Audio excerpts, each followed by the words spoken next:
bon naibaka tonton yo obimaki ozongi na ndako okuti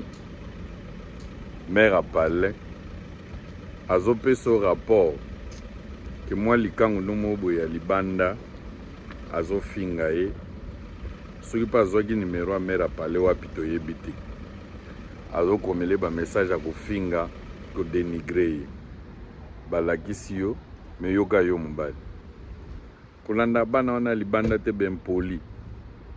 bana wana nga na okenda bango wapi bana wana ya salite